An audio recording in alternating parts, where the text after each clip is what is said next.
Queridas guerreras radicales, bienvenidas a Radicalmente Libres, tu podcast feminista donde venimos, como siempre, a hablar sin filtros, con todo el corazón. Y aunque muchas de vosotras probablemente no esperabais episodio en el mes de agosto, aquí estamos, en este espacio que ya sabéis que no es neutral, no es tibio, lo decimos todo bastante claro. Nosotras somos feministas radicales, luchamos por la abolición del género, porque además no entendemos el género como una identidad o como un adorno cultural, sino que entendemos que es la base de un sistema de opresión que somete a las mujeres y que sostiene al patriarcado. Y sí, pues abolir el género significa también mirar de frente a las masculinidades y ponernos a trabajar sobre ello, porque sabemos que si los hombres no lo hacen, no hacen este proceso de revisión crítica, lo que ocurre es que muchas veces tergiversan o malinterpretan la teoría feminista, la vacían de contenido, incluso la utilizan para justificarse, para justificar sus comportamientos. No es eso lo que queremos, ¿no? Queremos que los hombres entiendan que este mundo no se construye sin nosotras ni a pesar de nosotras, sino a nuestro lado, desde el reconocimiento, desde la igualdad real, ¿no? Y por eso Emargui creemos que tiene un papel fundamental en todo este trabajo, porque desde el feminismo radical también acompañamos la construcción de nuevas masculinidades entre todo lo que hacemos, para que no sean precisamente una moda, un maquillaje, una tergiversación superficial, sino un cambio de verdad profundo, ¿no? Y esto significa pues, que haya hombres que renuncien a sus privilegios, que cuestionen sus prácticas cotidianas en el día a día y que se comprometan con un mundo más justo, más libre, más humano, más igualitario, más feminista. Y aquí entra algo, pues para nosotras muy emocionante este año, que es el proyecto impulsado por Solidaridad Internacional, SOLI, como la llamamos nosotras en confianza, que ha creado un grupo internacional de nuevas masculinidades. Es un espacio diverso con hombres de distintos países y distintos contextos que están comenzando a transitar este camino de reflexión y de transformación. Son hombres de Guatemala, de Guinea Ecuatorial y de Nicaragua, junto con los de propia Solidaridad Internacional que vienen de Euskadi. Y bueno, y lo más importante es que el grupo pues no camina solo, sino que cuenta con el acompañamiento de Emargui como consultora feminista especializada para asegurar que todo este proceso tenga raíces firmes en la teoría y la práctica feminista. Así que tranquilas, que les estamos vigilando. Pero fuera de bromas, el invitado de hoy también está vinculado a este proyecto y nos hace mucha ilusión que nos acompañe hoy en este episodio de Radicalmente Libres, pero antes hemos querido repetir un pequeño experimento que ya habíamos hecho en otros episodios, que es salir a la calle y preguntar. Porque claro, cuando hablamos de masculinidades, de género, de feminismo radical, de todas estas cosas, no todo el mundo lo entiende igual. A veces lo que escuchamos ahí fuera son frases hechas, mitos repetidos una y otra vez, prejuicios, insultos, vulneraciones de los derechos humanos también, ¿no? Pero bueno, de vez en cuando aparecen como destellos de reflexión, de cambio, que nos dan bastante esperanza. Así que, pues eso, nos fuimos micro en mano para preguntar directamente qué es lo que piensa la gente sobre masculinidad, sobre lo que significa ser hombre hoy en día. Así que vamos a verlo.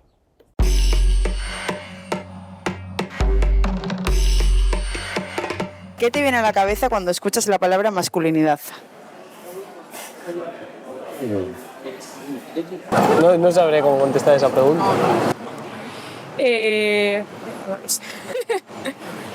Pues no me viene nada bueno en realidad, ¿no? Porque yo creo que también va muy ligado a eso, a una autoría, a una prepotencia, a una forma de ser como muy autoritaria, ¿no? O sea, yo creo que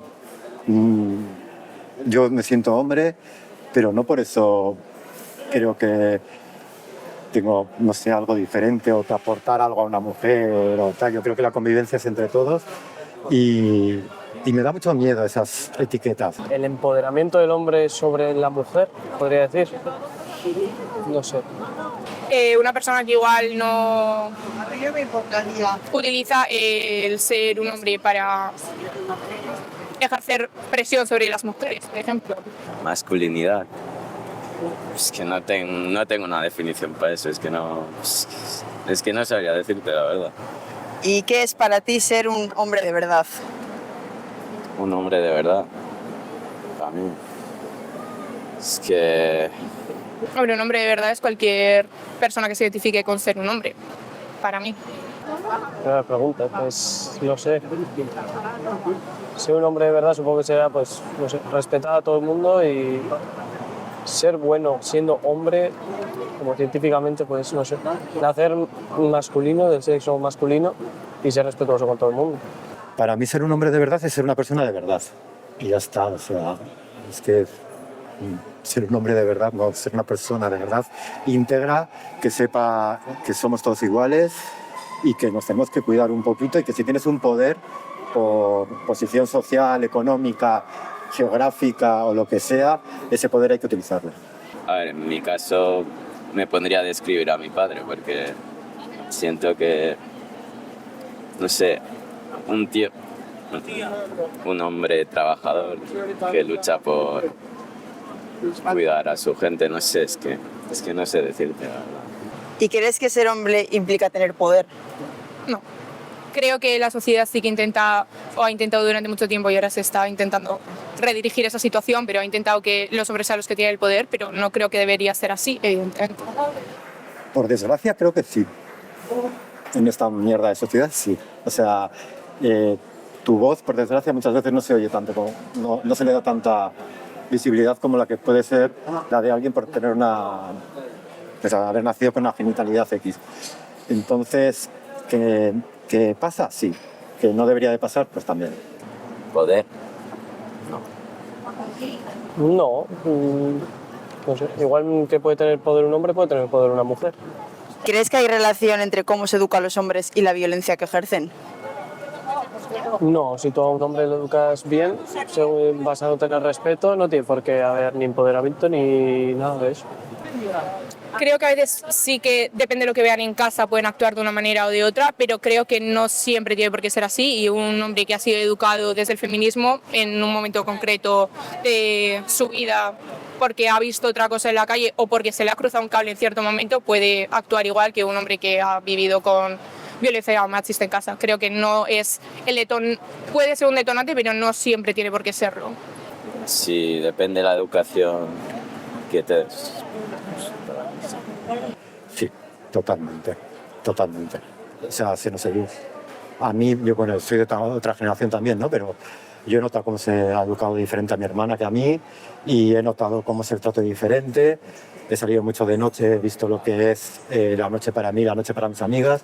Entonces, sí, se nos educa diferente.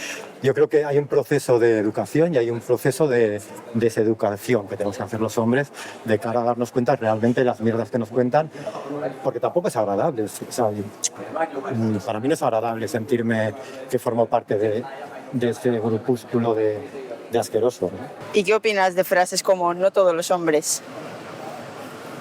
Me parece la mayor tontería del mundo. Quiero decir, no todos los hombres, pero para mí, ver un hombre puede suponer un peligro, porque yo no conozco a ese hombre. Entonces, no todos los hombres, pero yo qué sé si ese hombre sí.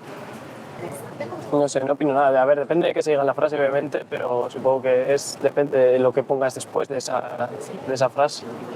¿Y qué opinas de frases como no todos los hombres? Es que es eso, es que Sí, quien diga eso tiene un problema, porque es que no está entendiendo que es una realidad que existe, ¿vale? No todos somos tan, no todos, vale, pero es lo que pasa. Y luego hay una cosa que está muy ligada a la educación y al trato. O sea, yo veo en la calle cómo se relacionan los hombres entre sí, las mujeres entre sí, y cómo se relaciona el hombre hacia una mujer. Y ahí cambia el trato. Entonces, en cuanto cambia el trato y hay algo de educación que no está funcionando bien. ¿Y crees que los hombres tienen miedo a parecer débiles?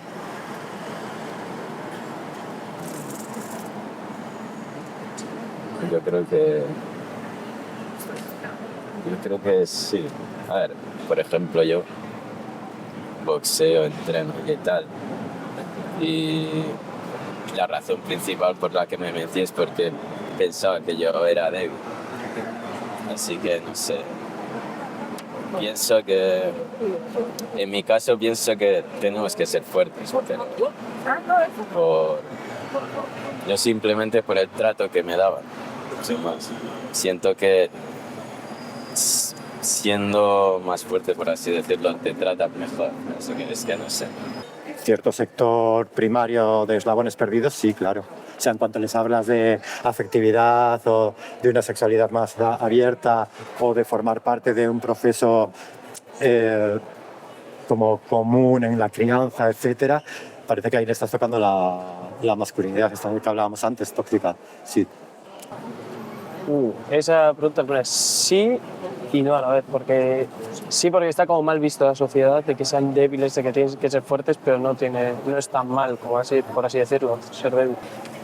En muchas situaciones sí, porque es lo que se presenta en la sociedad o lo que se enseña a los niños desde pequeños es que los niños no lloran. Entonces, cuando crecen, esos niños sí que pueden tener miedo, en la mayoría de los casos, no siempre obviamente, pero pueden tener miedo a parecer débiles porque se les ha educado para que no parezcan débiles. ¿Y qué mensajes sobre los hombres ves en redes sociales, canciones, películas y así que te parecen peligrosos? No sé, siempre sea como que el hombre es el más fuerte, el hombre no sé qué, no sé cuántos, y a mí tampoco me parece eso. Es lo que yo veo en películas, en canciones y todo eso.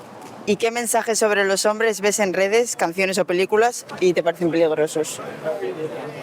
Pues muchas veces igual sí que a ver como que el hombre tiene que ser el fuerte, el hombre tiene que ser el que manda en casa, cosas de esas, pero obviamente eso me parece totalmente peligroso porque luego niños que de pequeños ven esa situación, niñas que de pequeñas ven esa situación, se piensan que es lo que tienen que conseguir durante los años y que tiene que ser así, cuando la realidad es que una mujer en una casa debe hacer lo mismo que hace un hombre,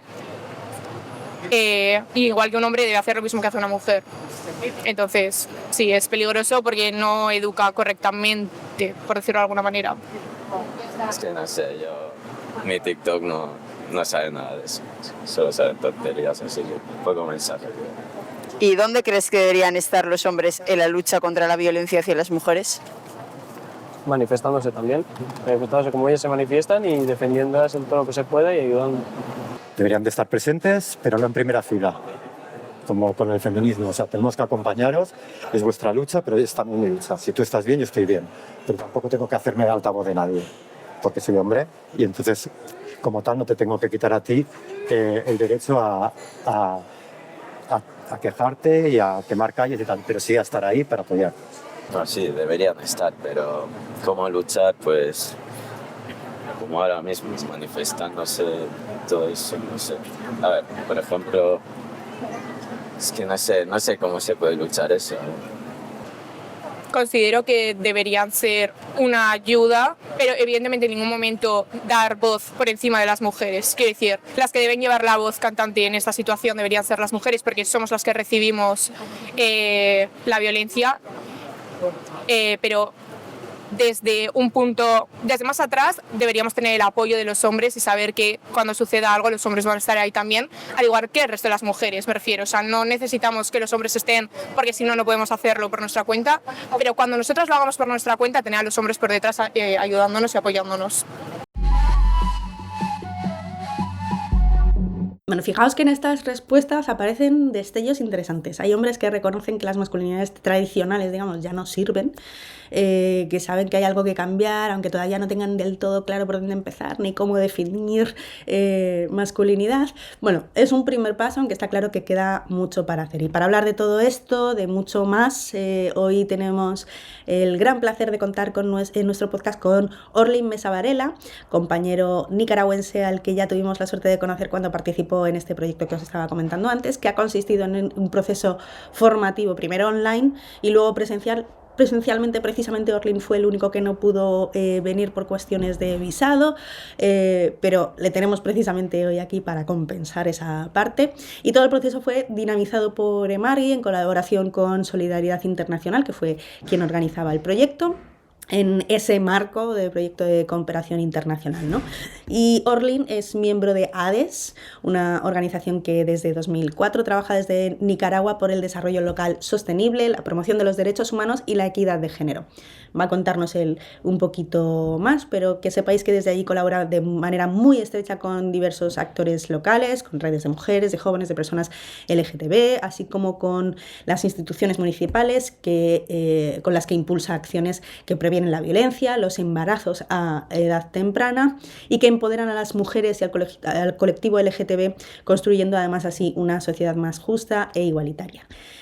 Además, desde este mismo año, como decía, forma parte del Grupo Internacional de Nuevas Masculinidades creado por Solidaridad Internacional, donde Orlin además nos aporta, y os lo puedo asegurar, una mirada muy comprometida, muy cercana sobre la construcción de masculinidades críticas en su país, abordando temas tan complejos como la sexualidad, los derechos reproductivos, la violencia sexual, la prostitución, la pornografía. Así que os voy a dejar con él, que disfrutéis de la entrevista. Bienvenido, Orlin, mil gracias por estar con nosotras hoy en Radicalmente Libres, el podcast de Margui. Y bueno, para quien no te conozca, para nosotras ha sido una experiencia muy interesante el momento en el que nos hemos conocido, porque, pues para quien no lo sepa, formabas parte de un proceso formativo que organizaba Solidaridad Internacional, que hemos montado un nuevo grupo internacional en favor de las nuevas masculinidades, para crear nuevas masculinidades y para desmontar, digamos, las masculinidades tóxicas que nos oprimen. Y en ese contexto, pues tú eras uno de los participantes de Nicaragua, de ADES, que ahora nos contarás un poquito más qué haces en tu entidad. Pero bueno, queríamos saber un poco cuál ha sido tu experiencia en ese proceso, cómo lo has vivido, qué te ha parecido ahora que ya hemos terminado. Bueno, muchas gracias por este espacio, por permitirme también compartir no solo la experiencia con Emargy y con las otras organizaciones que ha juntado Solidaridad Internacional, sino también por compartir un poquito de lo que ha sido mi experiencia como Orlin, pero también como parte de alguien que pertenece a una organización que promueve pues cambios. El espacio ha sido oportuno, creo que urgente, porque hay muchos discursos eh, que se están creyendo a nivel digital, sobre todo, en ese mundo digital que es tan amplio, tan grande y hay mucha desinformación. Entonces, creo que es más que necesario que nos sigamos juntando las personas que estamos teniendo una perspectiva más profunda, más crítica sobre estas situaciones que más que una evolución me parece que es una involución como sociedad. Nos permitió también conectar entre organizaciones. Si bien es cierto, sabíamos que existíamos, pero no teníamos como esa oportunidad de poder juntarnos, de poder conversar, de poder reconocernos como parte de un territorio, como parte de una plataforma más grande que va más allá. Creo que el hecho de que nos juntemos, que nos reconozcamos, que nos acuerpemos, que nos sostengamos, nos permite también llegar a más personas y llegar de una manera más homologada, porque de repente también tenemos discursos que pueden ir en otras líneas y el juntarnos y poder homologar una manera de ver, una perspectiva, una filosofía de vida, pues también nos permite llegar un poquito con más fuerza. Y pues esto ha sido propicio en este espacio con Emargy y también reconocer o identificar otras maneras en las que se están violentando los derechos de las compañeras y nosotros los hombres estamos siendo parte de eso y a veces no nos detenemos tampoco a pensar cómo estamos siendo parte de eso. Es decir, el poder confrontarnos, cuestionarnos, pero desde la reflexión para poder generar cambios. Ujú. Claro, y esto además es un trabajo que ya veníais haciendo también desde ADES. Cuéntanos un poquito en qué consiste tu entidad y tu trabajo concretamente dentro de tu entidad. Bueno, ADE significa, bueno, por sus siglas, Asociación para el Desarrollo Ecosostenible. Nosotras somos una organización local de acá de Somotillo, Chinandega, Nicaragua. Nuestras líneas de trabajo han sido siempre desde el trabajo con mujeres y hombres en relación a la producción, al medio ambiente, a la protección del medio ambiente, a proyectos sociales que tenían que ver con un poco con el ordenamiento territorial en coordinación con las municipalidades, agua, saneamiento, y desde aproximadamente 2012-2013, pues nosotras a partir de procesos también formativos con Centro Bartolomé de las Casas, empezamos a incorporar dentro de cada una de nuestras líneas estratégicas la perspectiva de género como el enfoque transformador de género, porque va más allá de solo analizar o visibilizar la participación de mujeres y hombres dentro de cada una de las actividades o acciones de los proyectos, sino de cómo están participando y cómo esta participación promueve desarrollo en las comunidades, esta participación igualitaria. Y mi responsabilidad, digamos, dentro de la organización tiene que ver un poco con cómo nosotros los hombres estamos no solo participando, sino también promoviendo cambios justos e igualitarios desde nuestro accionar. Es decir, yo como hombre lo que estoy haciendo, como lo estoy haciendo y lo que estoy pensando hacer contribuye de manera justa e igualitaria al desarrollo de nuestras comunidades o de nuestra sociedad. Entonces, mi trabajo es ir pensando un poco los siguientes pasos para que más hombres nos vayamos sumando a este esfuerzo y, por supuesto, que en cada uno de esos pasos no se violenten los derechos ni de niñas, ni de niños, ni de mujeres, ni de personas mayores, ni del medio ambiente, ni de los animalitos. Es decir, intentamos hacer una perspectiva integral o promover una perspectiva integral de estos procesos como una acción sin daño. Y junto a otras compañeras de acá del equipo, pues estamos sumando también esfuerzos para poder consolidar una estrategia de género y masculinidades que precisamente eso, que nos haga avanzar sin dejar de fuera ningún grupo etario, pero también sin generar algún tipo de daño. Y en ese sentido, pues siempre estamos como promoviendo la retroalimentación de los grupos, la escucha activa de los grupos, cómo se sienten, cómo están, cómo se van, algo que quieran compartir de los procesos. Y creo que eso pues nos ha hecho crecer y, y nos permite que las personas a las que estamos llegando pues tengan una participación activa y efectiva. Fíjate que yo creo que el punto de conexión con la naturaleza es un punto clave con, digamos, la masculinidad hegemónica que hay en Euskadi, que es algo bastante característico de Euskadi con respecto al resto del Estado español. Hablábamos antes de la entrevista de todos estos incendios que estaba habiendo en Galicia, por ejemplo, que es Ujú. un territorio muy parecido al de Euskadi en muchos sentidos y que arde con mucha más facilidad, por decirlo de alguna manera, que Euskadi, ¿no? Eh, no sé si has visto en todo este proceso que hemos hecho formativo, que has estado compartiendo con compañeros de Guatemala o de Guinea Ecuatorial y también compañeros de Euskadi con Solidaridad Internacional, puntos en común de la masculinidad con la que tú trabajas en Nicaragua, que estén también presentes en estos otros países y puntos de diferencia, ¿no? Alguna característica propia que tú tengas que trabajar específicamente en Nicaragua. Voy a empezar con la última pregunta. Me parece que en Euskadi hay como más recorrido en el tema. Creo que se ha conversado más, se ha compartido más. Creo que hay mayor apertura para poder abordar el tema desde cuestiones más generales hasta cuestiones más profundas.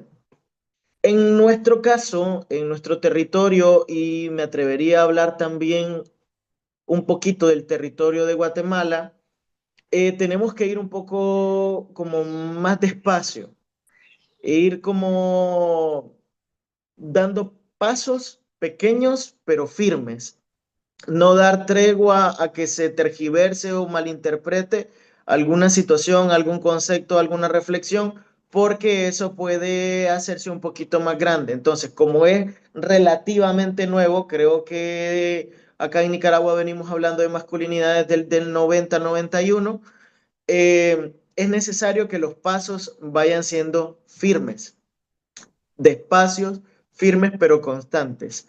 Creo que esa es un poco la diferencia con Euskadi en relación al abordaje del tema y al cómo tendría que abordarse.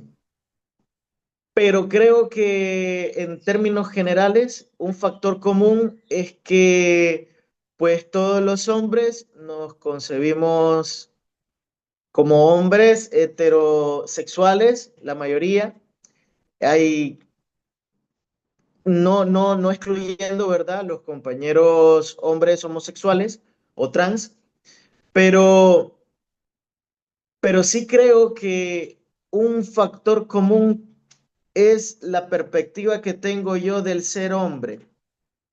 Y en esta perspectiva del ser hombre, yo creo que soy dominante, yo creo que soy más inteligente, yo creo que soy más fuerte, yo creo que tengo mayor capacidad de control y dominio. Y en ese sentido, pues vamos reproduciendo, en dependencia de cómo me formé, unos u otros discursos que tienen que ver con siempre con el control y con el dominio o con el hecho de siempre tener la razón. Entonces, un factor común que me parece pude haber percibido es que también tenemos resistencias a cambios que pueden sonar o parecerse diferente a algo que yo históricamente he conocido. Esa resistencia a cambios que de repente me parecen al inicio ilógicos, me parecen retadores, me parecen agresivos contra mi manera de pensar y a mi libertad de expresión y pueden atentar contra mi masculinidad hegemónica, que yo probablemente en ese momento no la esté reconociendo. Entonces, hay resistencia, algunas más sutiles, otras más firmes, más evidentes, más tangibles, pero creo que ese factor común podría ser uno de los que más mayormente pude identificar, pues de todos los territorios, la verdad. Había entre todos los ejercicios y todas las temáticas que tratamos, varias que llamaron mucho la atención. Recuerdo, por ejemplo, a uno de los participantes de Euskadi que le explotó la cabeza con conocer el movimiento Incel y la existencia de toda esta narrativa online tan misógina, tan retrógrada. Tú comentaste que había también una de las cosas que más te llamó la atención fue la relevancia y el impacto que tiene realmente el consumo de pornografía y de prostitución y la vinculación que hay con la reproducción de la violencia sexual. O sea, ¿qué aspectos crees que son los que hacen que os vuele la cabeza y qué es lo que crees que hace que hasta ahora ni siquiera os lo hayáis planteado, ¿no? ¿Cómo se estructura el sistema para que vosotros no lo veáis como una problemática que os afecte y que de repente nosotras os lo contemos desde nuestra perspectiva y se os abra un mundo nuevo, ¿no? Sí, creo que es la naturalización del consumo. La normalización primero y luego la naturalización. Es decir, en un cierto periodo se normaliza y luego ya ni se cuestiona si es legal, ilegal, si es normal, si no es normal, sino que se concibe como algo natural del hombre. Y se dice, no, es que nosotros los hombres naturalmente somos más activos y más deseosos. Entonces no podemos controlar nuestros impulsos. Creo que de acá el sistema se agarra y empieza a fortalecer esa manera de sentir y de pensar. Voy a hablar desde el yo, porque, bueno, ese es un principio que también utilizamos con los grupos, con los hombres. No vamos a hablar del compa, vamos a hablar desde nuestra experiencia. Y en ese sentido, a mí personalmente me sorprendió muchísimo y de hecho me hizo sentir eh, un poco mal porque todo este tema de la manósfera, de la machósfera y de la cultura incel, que me da hasta miedo decir cultura incel, de este movimiento incel, yo lo desconocía como tal. Y me parece más sorprendente que tiene tantos años de existir y tantos años de agredir y de violentar y de promover discursos de odio que yo no me haya dado cuenta. Y es sumamente curioso e interesante cómo a partir del curso yo ahora estoy empezando incluso a ver, a identificar en algunos comentarios hasta los nombres Chat y Stacy. Una cosa bueno, que pasa desapercibido si no se tiene información al respecto. Y cómo ese discurso va enmascarado de algunos datos estadísticos, de algunos discursos suavecitos, pero al final lo que quiere promover es misoginia, misoginia pura, violencia pura. Entonces, lo mismo nos está sucediendo, por ejemplo, en el caso de la prostitución legal. Eh, a mí me parece que la prostitución legal o no legal igual violenta los derechos de las mujeres. Entonces, y lo mismo nos está pasando con la pornografía.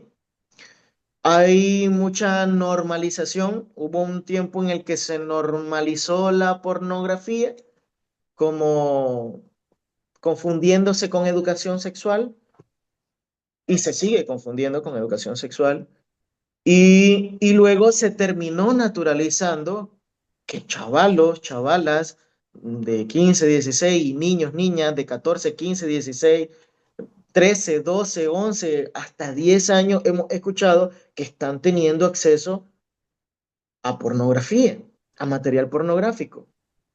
Y de repente hay como discurso del lado de los hombres, de nosotros los hombres, que decimos, no, bueno, es que él es niño, él tiene que ir aprendiendo cómo es eso. Ahí que mire un rato, o que se despierte, que se avive. Y en el caso de las niñas, yo me sorprendo que han habido compañeros que han dicho, no, bueno, pero es que en algún momento se va a casar. ¿Pero cómo? Es una niña. ¿Cómo vamos a permitir nosotros como hombres adultos permitir que un niño o una niña esté teniendo acceso a este tipo de material? Es violencia, es abuso, es violencia. Entonces, me vuela la cabeza, me molesta sobremanera este tipo de comportamientos. Entonces, ahí es cuando yo decía, yo no puedo ser suavecito para abordar estos temas con los hombres cuando es una cuestión que nos daña, que les daña, que nos daña a todas y todos como sociedad. Yo estoy siendo parte, si yo permito ese tipo de comportamiento, yo estoy siendo parte de esa violencia. Como yo también estoy violentando a ese niño, a esa niña. Como yo violento a mi hijo por permitirle que tenga acceso a este tipo de material pornográfico. Entonces, se ha normalizado y se ha naturalizado tanto que de repente ya no hay cuestionamientos. Y el cuestionamiento se ve como, hay una expresión que también me mueve muchísimo, me molesta, y es, ay, la generación de cristal. Vino la generación de cristal. Me molesta muchísimo. ¿Por qué? ¿Qué quiere decir entonces? Que no podemos reclamar por nuestros derechos. Que a todo pensamiento crítico le estamos llamando pensamiento de cristal. Entonces, además de molestarme, pues igual en los grupos que tenemos por acá lo empezamos a cuestionar, lo empezamos a desmenuzar, como decimos por acá, a reflexionar parte por parte, precisamente para no dar pautas de que se pueda tergiversar. Entonces, de repente, al final nos estamos preguntando, bueno, ¿de qué lado estamos? ¿Del que promueve la violencia o del que quiere un mundo más justo? Y cómo yo promuevo o no promuevo este tipo de violencia? Y desde tu experiencia, si alguien, un hombre ahora mismo está, pues no sé, no hace falta que esté en Nicaragua siquiera, en cualquier sitio del mundo y de repente quiere plantearse críticamente y cuestionar críticamente su masculinidad, pero no sabe muy bien por dónde empezar, ¿cuál sería tu recomendación de guía? Estoy estudiando psicología, entonces creo que a veces cuando llegamos al punto de solicitarle a alguien más una orientación es porque solas y solos nos está siendo muy difícil. Entonces, mi recomendación inicial, pues, es que busque algunos centros, algunas organizaciones que estén trabajando estos temas y pueda iniciar con la lectura de lo que ya tienen publicados y luego, si siente que todavía no puede ordenar las ideas y su sentir, pues entonces que pueda contactar de manera directa para que alguien pueda acompañarle o puedas formar parte de los grupos que están siendo, que está trabajando pues la organización o el espacio, o la persona incluso, porque también hay personas, incluso reconozco a alguien que se llama Cristian Ortiz en México, que está trabajando también esta deconstrucción de hombres hegemónicos machistas desde un abordaje muy psicológico, muy terapéutico. Entonces, pues también hay personas, hombres, mujeres, que también están trabajando en esta línea y que pueden acompañarle de manera más humana, más sensible, más empática, más solidaria, porque también sucede eso, Nerea. De repente, cuando nos encontramos con estas realidades y nos empezamos a cuestionar, podemos llegar al punto de ser autolesivos contra nosotros mismos, muy críticos de nosotros mismos y al final nos termina nos confundiendo más. Entonces, no trabajarlo desde la culpabilización, sino desde la responsabilización de mis acciones, de mis comportamientos, de mis conductas. Entonces, creo que sí, la primera recomendación es buscar estos espacios para poder leer, instruirse y si todavía las ideas están un poco desorganizadas, pues entonces buscar a alguien de manera directa, contactar a alguien de manera directa para que pueda pues acompañarle en este proceso que al final es bonito. Es bonito porque los cambios generados nos hacen vivir más tranquilos, más en paz, menos acelerados, con menos ansiedad y incluso ayuda también a salir de estados depresivos. Ujú. De hecho, pensando precisamente en este horizonte un poco más bonito, quería preguntarte cómo ves tú en un futuro una masculinidad respetuosa y consciente de la necesidad de vivir en justicia social. En un mundo ideal, ¿cómo sería la masculinidad que a ti te gustaría ver? Ah, como esto es un proceso de toda la vida, claro que gradual, ¿verdad? No es que toda la vida voy a vivir el proceso, pero siempre estancado, no. Vivo el proceso, pero también generando cambios. Entonces creo que nos veo a los hombres atendiéndonos de manera justa, igualitaria, desde una eh, perspectiva o filosofía de vida integral, integradora, en la que no tengamos que reprimir nuestras emociones o sentimientos, pero siempre cuidando que nuestras acciones no generen daño a otras personas o a nuestros entornos.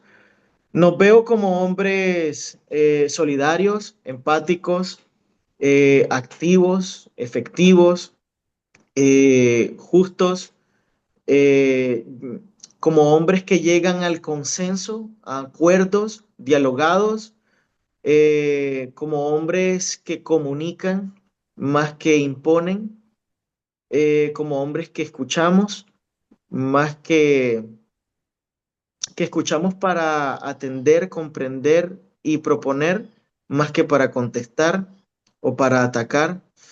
Nos veo como hombres con conciencia, nos veo como hombres justos, nos veo como hombres eh, tiernos, amorosos, cariñosos.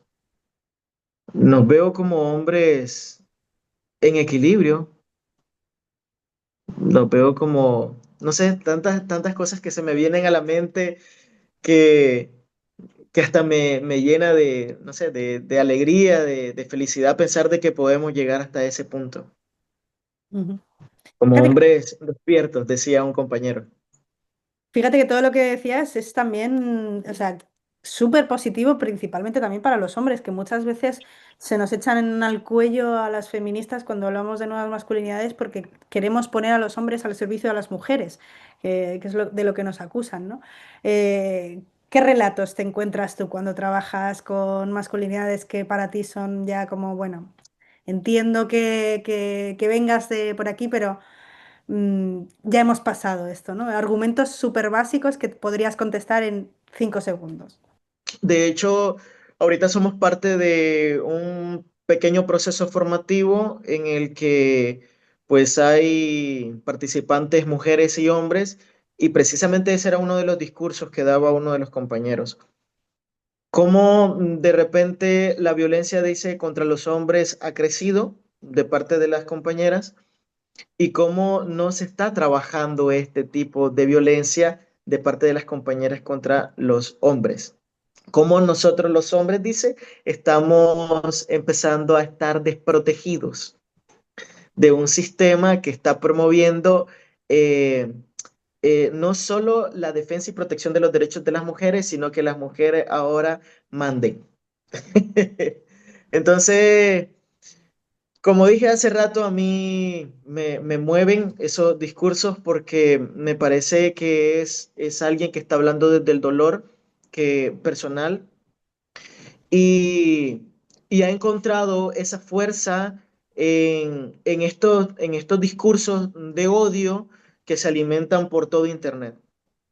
Entonces, ese proceso formativo lo estábamos dando una de las compañeras del área de género y mi persona, y la compañera le dijo, eh, necesitamos pensar cómo nuestro discurso, nuestra narrativa, está poniendo a todas las mujeres en una bolsa y a todos los hombres en una bolsa. Si vos decís que hay comportamientos diversos, que hay conductas diversas y que hay algunos hombres que están promoviendo violencia y otros que no, entonces, ¿de qué lado estás vos? ¿Del que promueve violencia o que no promueve violencia? Bueno, del que no promueve violencia. Exacto. Estás del que no promueve violencia.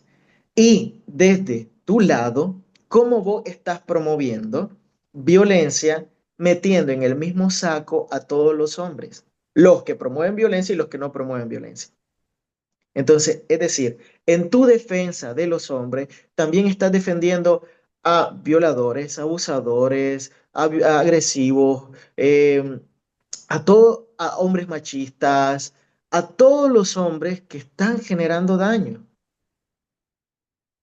Y entonces el compañero se quedó como, como sorprendido, no se esperaba este tipo de reflexión y dice, sí, tengo que pensarme qué estoy defendiendo. Entonces, cuando nos encontramos con este tipo de discurso, lo primero que hacemos es posicionarlo. ¿Qué estás defendiendo?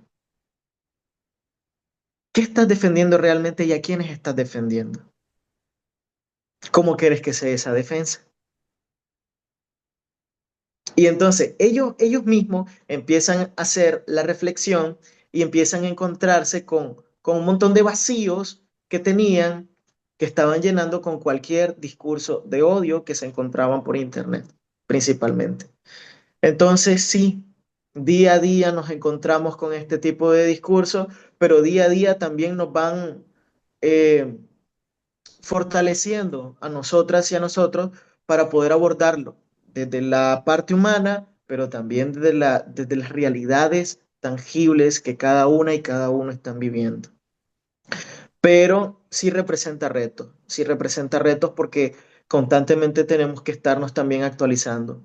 Lamentablemente el sistema machista se actualiza a una velocidad increíble y cada vez van saliendo cosas que también nosotros tenemos que pues, ir pensando cómo abordarlos para que regresemos a esa realidad en la que no es un pan dulce, el machismo no es un pan dulce que se come y que todo el mundo va a comer. Entonces necesitamos también encontrar maneras humanas, pero también realistas de abordar este tipo de situaciones, sobre todo para que no se continúe este discurso de odio y que tampoco pues trascienda a conducta violenta. Ujú.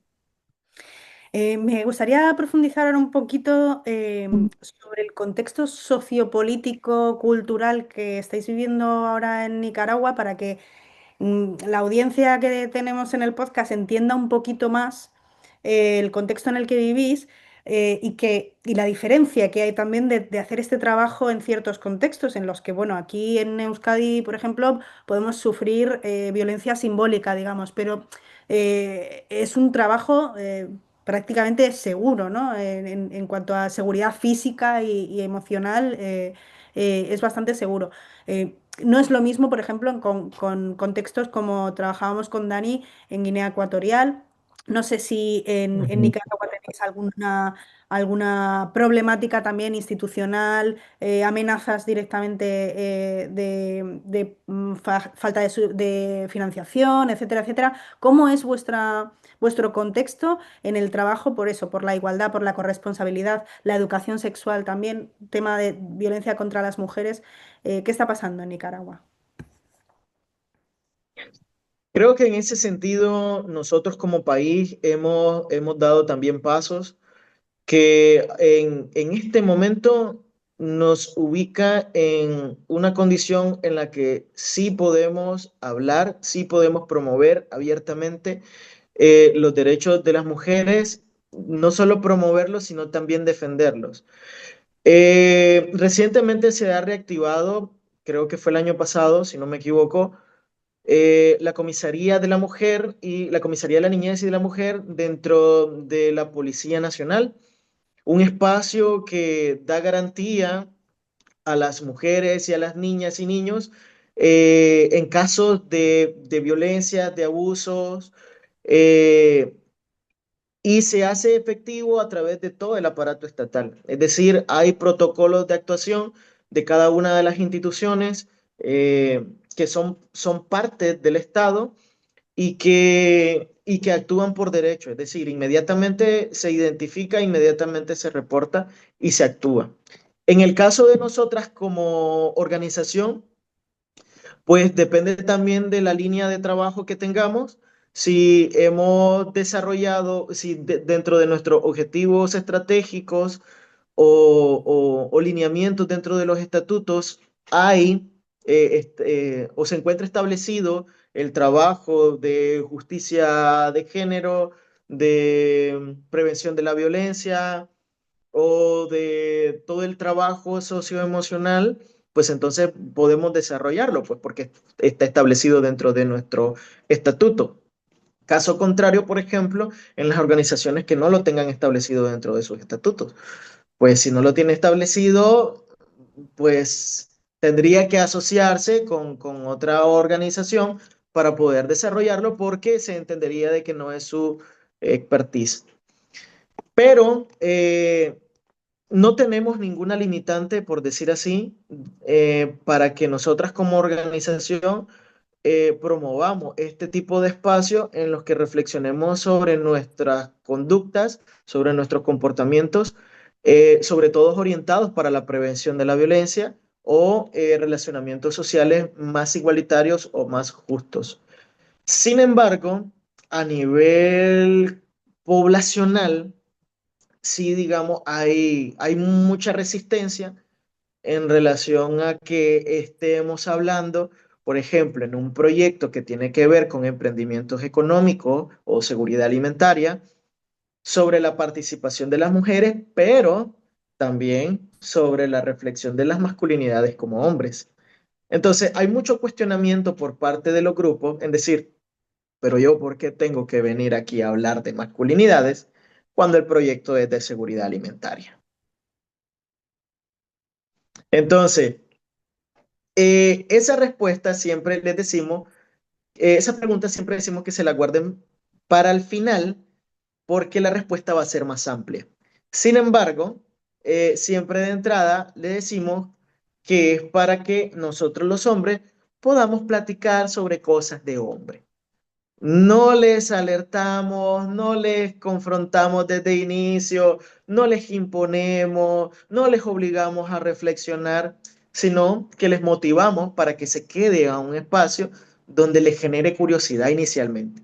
Y como la metodología es lúdica, como la metodología es vivencial, entonces los hombres siempre se quedan. Deserción tal vez hemos tenido 2, 3%, no sé, tal vez un hombre de cada 10 grupos. Muy, muy poco, muy poco. Entonces, al final los hombres dicen, sí, ahora entiendo por qué estamos hablando de masculinidades en este proyecto.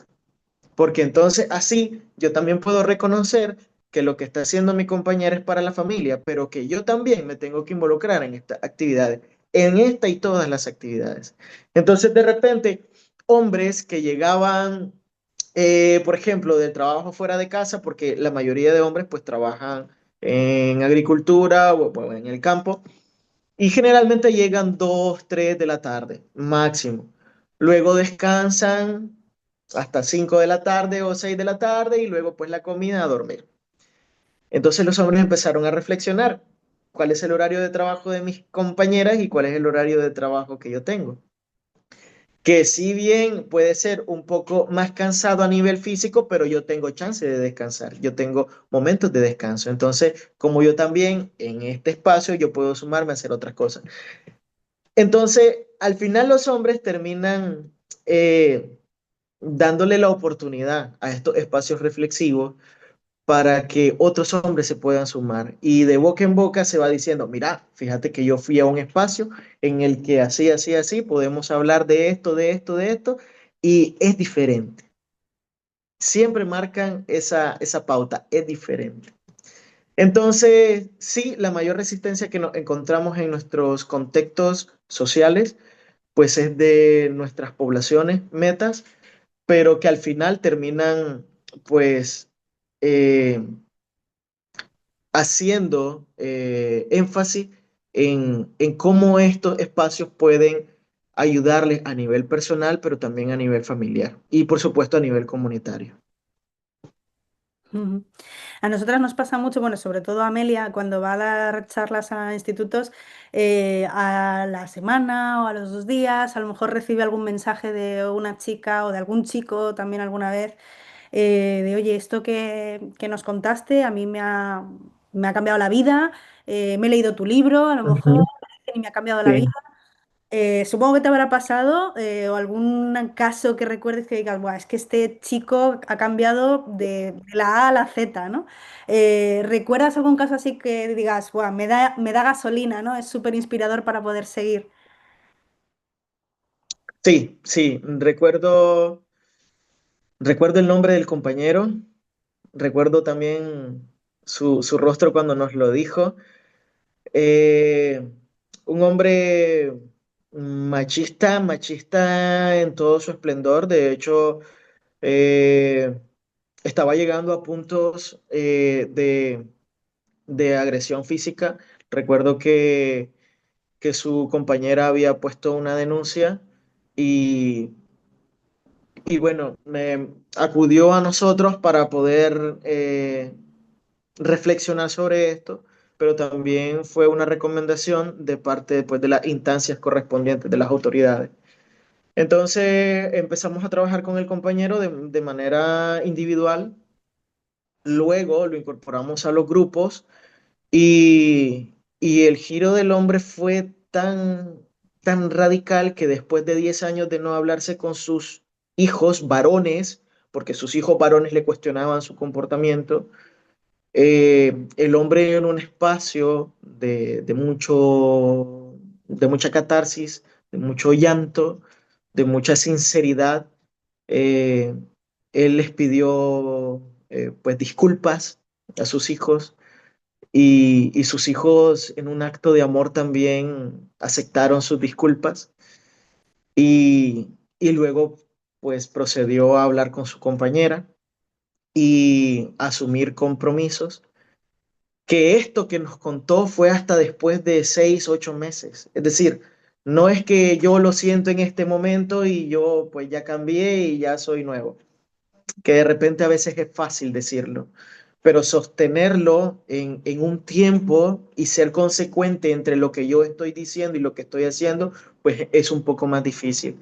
Y este hombre, 8 meses después, nos comenta esto y nosotros decidimos visitar a la familia y de repente la familia estaba reunida, no avisamos que llegaríamos, estaban reunidos y cuando él nos lo está contando, pues también empieza pues a emocionarse, a sensibilizarse, a llorar y, y pues de repente su hijo, su hija también empiezan a llorar y fue un momento bien bonito. Después de eso empezamos a conversar sobre cómo esto había impactado en la vida de cada una y de cada uno y es brillante porque su hija, que iba muy mal en clases, empezó a mejorar, empezó a visualizar mejor su futuro. Su hijo, que tenía pues una situación a nivel familiar también un poco compleja, empezó a mejorar su relación de su familia, de su esposa, de su hijo también. Y principalmente la esposa del Señor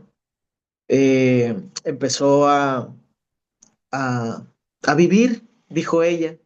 Empecé a vivir porque no tenía el hostigamiento, no tenía la presión de mi pareja. De hecho, ahora tengo el apoyo de él para continuar con mis estudios. Ella era docente y se estaba especializando en, no recuerdo en qué. Entonces continuó su especialización y su cara, su rostro, su lenguaje corporal era diferente. Era diferente y él con mucha vergüenza también lo compartió en algunos grupos y decía, a mí me da vergüenza recordar cómo yo era. Y en este espacio yo pude no solo cuestionar ese comportamiento que yo tenía, sino también permitirme sanar. Entonces, para nosotros eso es uno de los ejemplos que todavía seguimos compartiendo y eso sucedió hace 8 años más o menos. Entonces, y así hay muchos otros que no son tan radicales, tan drásticos desde el punto de partida, pero que sí han tenido y generado cambios y que cada cambio, por muy pequeñito que sea, pues es un cambio que suma y que a nosotros a nivel personal me llena y me llena tanto de satisfacción que me impulsa a seguir trabajando con estos grupos y decir, es posible vivir sociedades más justas. Claro. Es que además a nosotras nos da la vida este tipo de ejemplos porque lo decimos a veces, suena como muy grandilocuente y muy poco humilde, pero es la prueba de que nuestro trabajo realmente cambia vidas y salva vidas también. Porque no Sí, sabemos en qué momento sí, la violencia llega a ser tan extrema, ¿no? Entonces, sí. enhorabuena por ese trabajo enorme que hacéis. Y simplemente ya, antes de cerrar con un mensaje un poco más positivo, sí que quería preguntarte antes si tenéis alguna propuesta concreta o algunas iniciativas concretas que creéis que se pueden llevar a cabo, sobre todo también desde el punto institucional, por pedirle un poco esa responsabilidad a las instituciones en trabajar por la igualdad. ¿Qué creéis que se debe hacer desde ADES para trabajar y para continuar yendo por la dirección correcta, por la senda correcta? Hay, hay un ejemplo de Perú, creo, en donde la organización empezó a fomentar lo mismo que estamos haciendo nosotros, grupos de reflexión en las diferentes comunidades, municipios y departamentos donde trabajaban, pero siempre quedaban como muy, muy, muy sueltos. Es Ujú. decir, nos falta organización.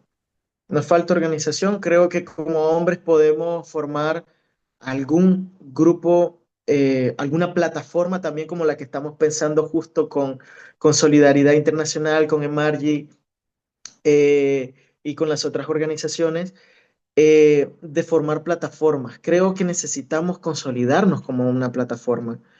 Y esa iniciativa o esa idea todavía nos sigue dando vuelta a nosotros como ADES porque hay elementos, hay recursos, hay personas que están a disposición, pero que falta como consolidar ese espacio para poder vernos y trabajar de manera conjunta, como una plataforma.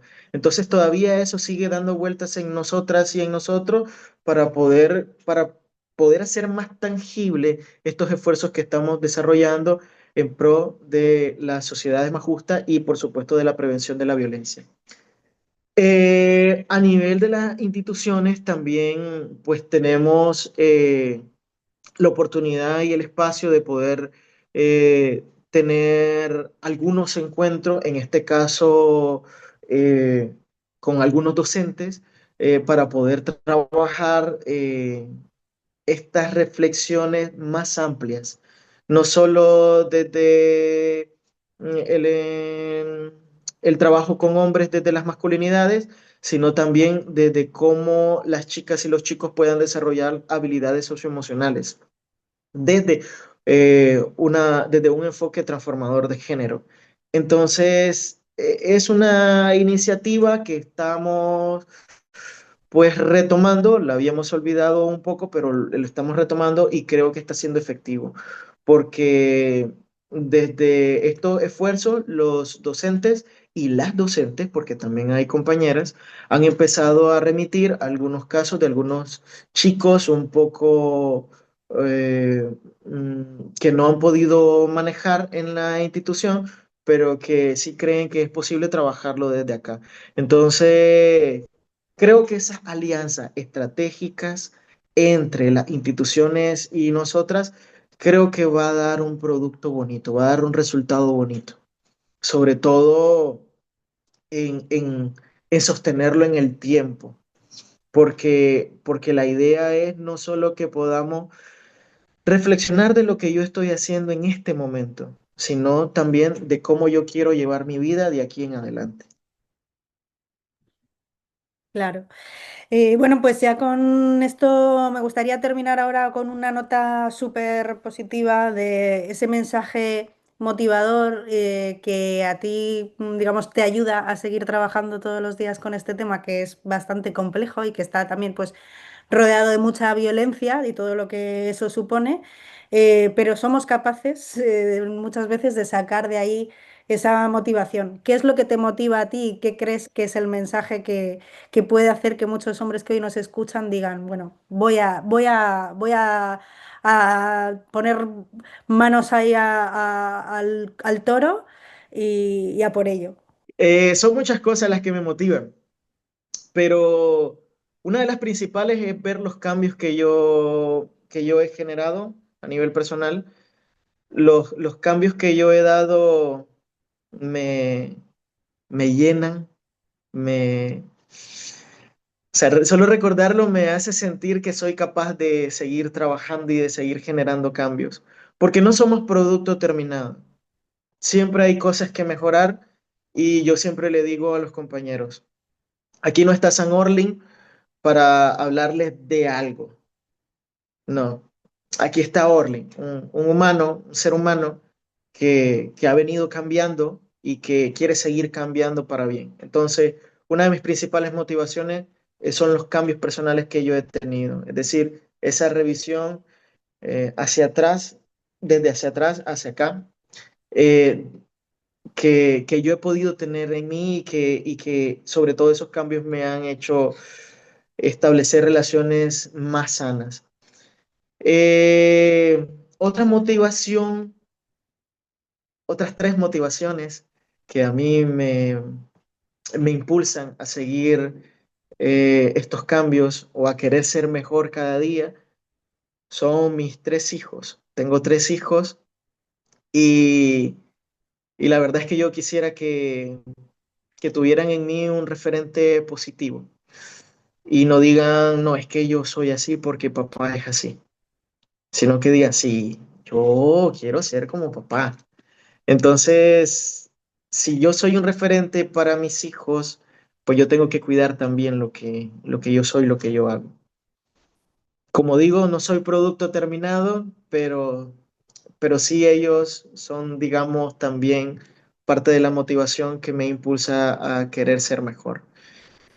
Y por supuesto, los grupos por los que trabajamos, es decir, todas esas situaciones de vulnerabilidad y de riesgo a las que están expuestas las compañeras, las niñas, los mismos niños, los hombres también.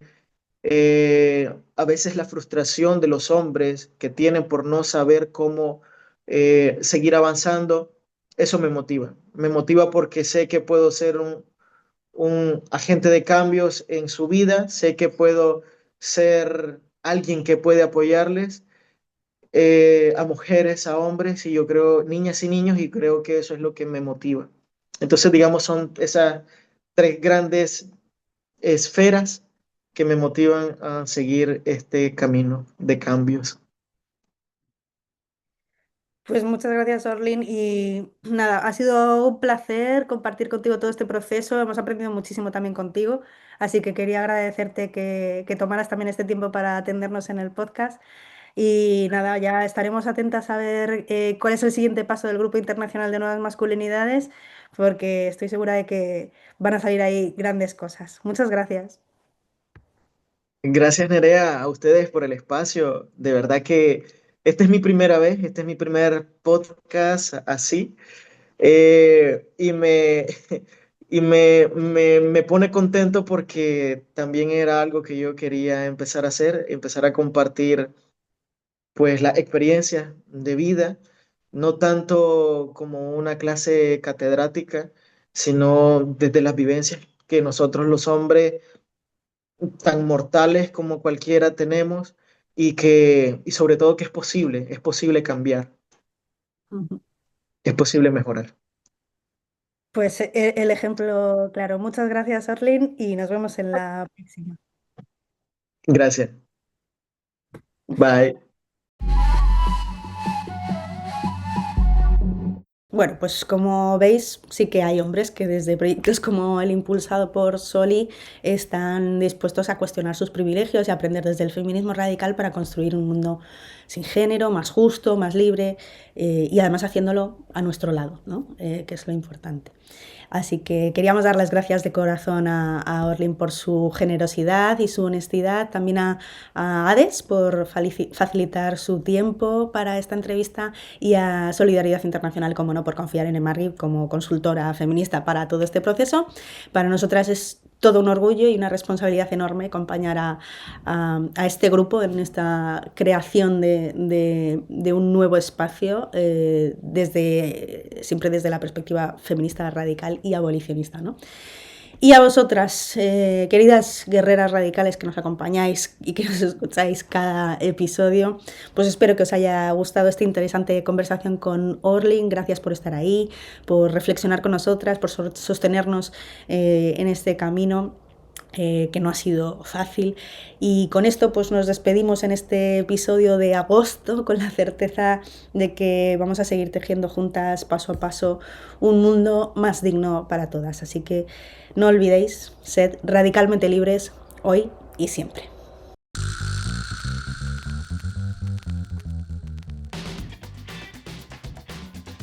¿Me repites la pregunta? Sí, digo, en todo este trabajo que vas haciendo te van dando argumentos.